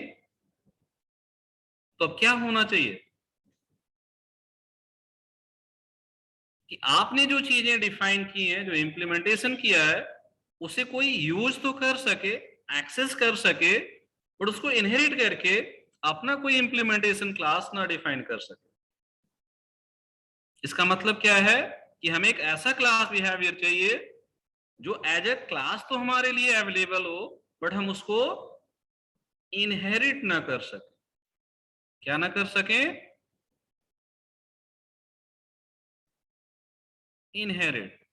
तो अगर आपको अपनी क्लासेस का इनहेरिटेंस यहां पर रिस्ट्रिक्ट करना जावा के अंदर, तो आप उसे कैसा बना सकते हैं, फाइनल क्लास। कैसे बना सकते हैं, फाइनल। तो अगर आपने एक क्लास को फाइनल बना दिया तो उसे हम क्या नहीं कर सकते, इनहेरिट। तो फाइनल कीवर्ड का सेकेंड यूज यहां पर क्या, फर्स्ट यूज ऑलरेडी आपको बता चुके हैं, और वो क्या है, फाइनल का फर्स्ट यूज क्या था, कांस्टेंट डिफाइन करना। सेकेंड यूज यहां पर क्या है, you can create a class final, और वो करते ही क्या होगा, उसको इनहेरिट आप नहीं कर सकते। तो अगर हमें क्लास का इनहेरिटेंस रोकना है तो हम उस क्लास को क्या करेंगे, उस क्लास को हम क्या करेंगे, फाइनल बना देंगे। तो अब अगर आपने सपोज यहां सिक्योरिटी ये क्लास फाइनल बना दे, और सपोज यहां पर हम अपनी एक क्लास बनाते हैं कुछ टेस्ट, और इस टेस्ट क्लास के अंदर हम क्या करना चाहते हैं, एक्सटेंड्स सिक्योरिटी, तो ये पर्टिकुलर वर्क क्या हम कर पाएंगे, नहीं, ये इनवैलिड है। आप कंपाइल करेंगे, आपका कोड कंपाइल नहीं होगा।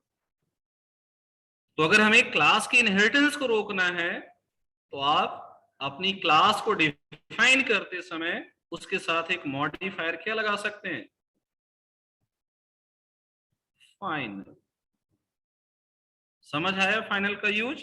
बस इसे टेस्ट करना है, कंपाइल करेंगे कोड, इस तरीके से वर्क करके एरर आएगा, इसका मतलब आप ये वर्क नहीं कर सकते। तीसरा यूज आपके फाइनल कीवर्ड का क्या है, आप इसे मेथड के साथ भी अप्लाई कर सकते हैं। तो मेथड के साथ जब आप अप्लाई करते हैं तो आपके मेथड की ओवरराइडिंग नहीं हो सकती। जैसे अभी मान लीजिए हम लोगों ने सुबह माई बेस क्लास के अंदर डिस्प्ले बनाया था, तो डिस्प्ले मेथड हम डेराइव के अंदर ओवरराइड कर रहे थे। डेराइव को कोई दूसरी क्लास अगर इनहेरिट कर रहा होगा तो वहां पर भी वो ओवरराइड होगा, मींस उसकी ओवरराइडिंग हम कितने भी लेवल पर जाकर कर सकते हैं। तो यहां पर भी प्रॉब्लम क्या है कि आपके मेथड्स की डेफिनेशन को कोई क्या कर सकता है, ओवरराइडिंग के थ्रू चेंज कर सकता है। अब सपोज आपका कुछ ऐसा फंक्शनल वर्क है जिसे आप चाहते हैं कि आप केवल यूज कर सकें, एक्सेस कर सकें इनहेरिटेंस के थ्रू अपनी क्लासेस के लिए, बट आप उसकी डेफिनेशन को क्या ना कर सकें, चेंज, मॉडिफाई, ओवरराइड। तो ऐसे केसेस के लिए आप अपने मेथड्स को कैसा बना देंगे, फाइनल मेथड। तो फाइनल का थर्ड यूज क्या है, we can define methods as final, और मेथड को फाइनल बनाते ही आपको क्या बिहेवियर मिलेगा,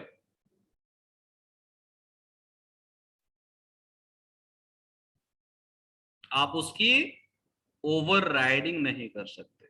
ठीक है, तो फाइनल कीवर्ड के तीन यूसेस हैं। एक आपने ऑलरेडी देखा कांस्टेंट बनाने के लिए, दूसरा यूज क्या है, आप उससे क्लास की सिक्योरिटी बढ़ा सकते हैं उसके इनहेरिटेंस को रिस्ट्रिक्ट करके, और सेम वर्क आप कर सकते हैं अपने मेथड्स के लिए। तो ये दोनों चीजें केवल आपको अप्लाई करके क्या करना है, चेक करना है, you will get compiler error.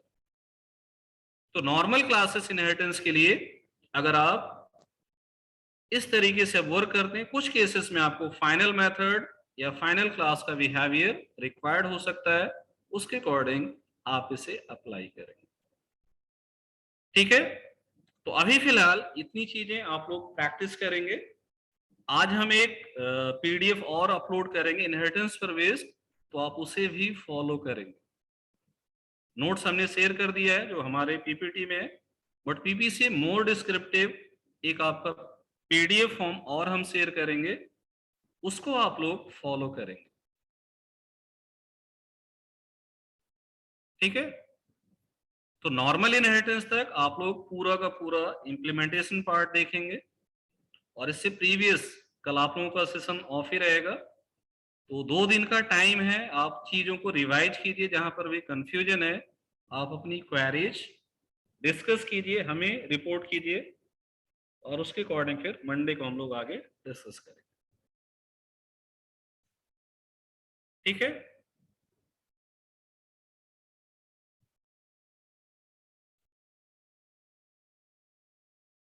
चलिए तो आज यहीं पर फिनिश करते हैं हम लोग।